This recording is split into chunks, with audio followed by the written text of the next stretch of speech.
Item Number SCP-1306 Object Class Safe Doctrina. Special Containment Procedures.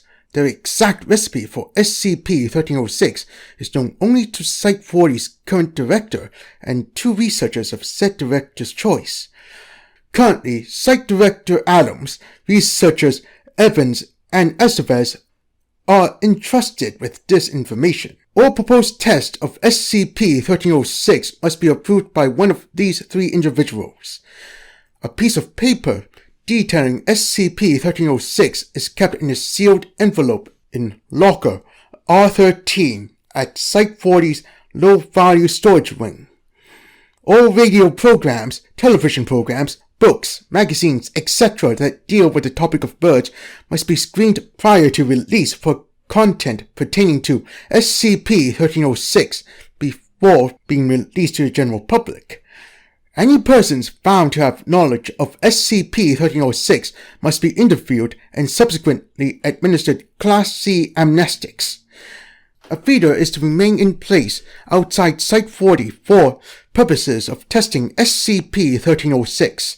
Instances of SCP-1306-1 are to be observed and all information logged.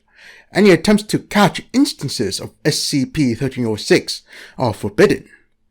Description: SCP-1306 is a bird food recipe calling for equal parts by weight sunflower seeds, peanut butter, and 4 ingredients not commonly found in bird food, 2 of which are normally poisonous to birds.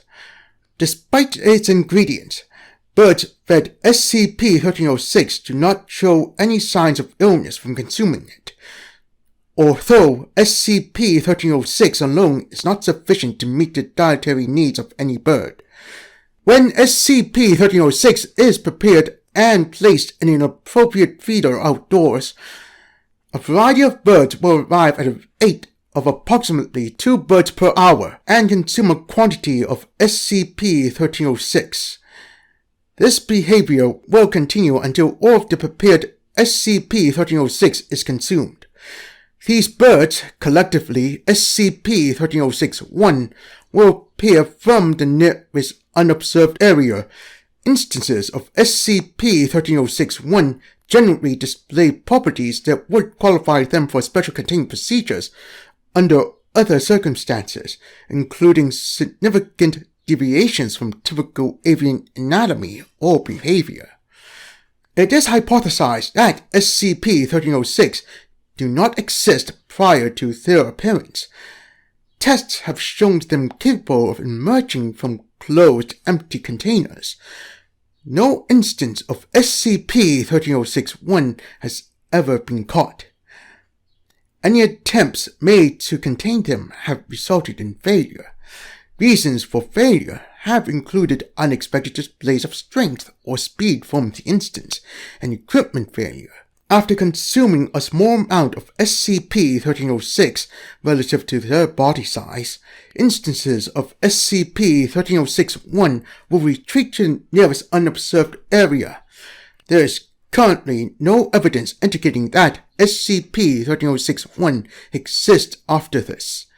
It is thus considered safe to test SCP-1306 without concern that instances of SCP-1306-1 will escape into the wild.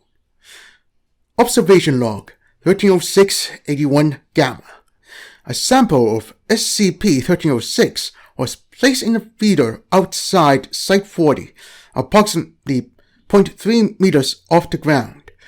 The following information was collected between the hours of 1421 and 1930 on April 9th, 1943. The feeder was refilled with SCP-1306 hourly. Time. Description of SCP-1306-1. Behavior of SCP-1306-1. 1429. Similar to an adult male specimen of Congo peacock in appearance, subject's feathers glowed blue and emitted heat. Later analysis shows that this was consistent with low levels of Cherenkov radiation. Subject approached the feeder, consumed a small amount of SCP-1306 and left. The ground was tested and shown to be mildly radioactive for 10 minutes afterwards. 1447. A specimen of barn owl. Gates suggested that the subject was incapable of flight due to some injury. Upon reaching the base of the feeder, subject began to scratch unidentified symbols in the surrounding dirt. After 4 minutes, the subject's legs grew to a height of 0.4 meters. The subject then consumed a small amount of SCP-1306 and left. 1528. A specimen of southern crowned pigeon.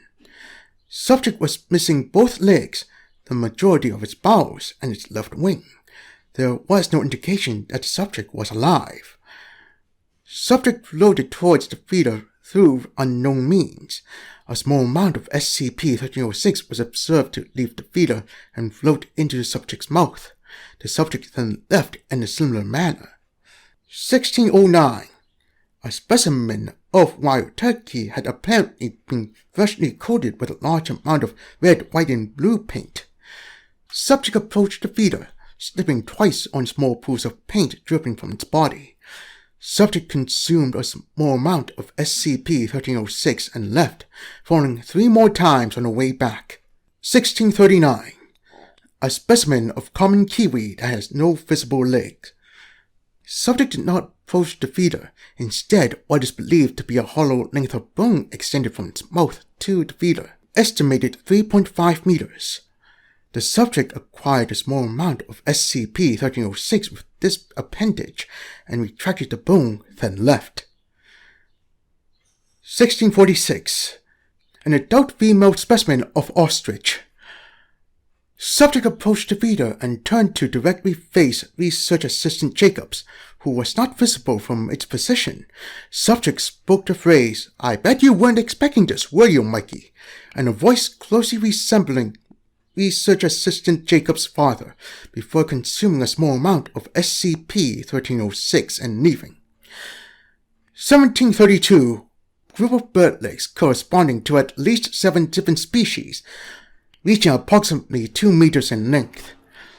Subjects appear to sprout from the ground near the feeder and extend upwards. Each leg acquired a small amount of SCP-1306 and retreated into the ground. 1807. What appeared to be a juvenile golden retriever in a hummingbird costume made of construction paper. Subject used the costume to fly to the feeder in a manner similar to that of a hummingbird, consume a small amount of SCP-1306 and leave. How this was accomplished is unknown. A subject did not exhibit the aerodynamic or muscular properties appropriate for this behavior. Testing was halted at this time, as the available supply of SCP-1306 had been exhausted.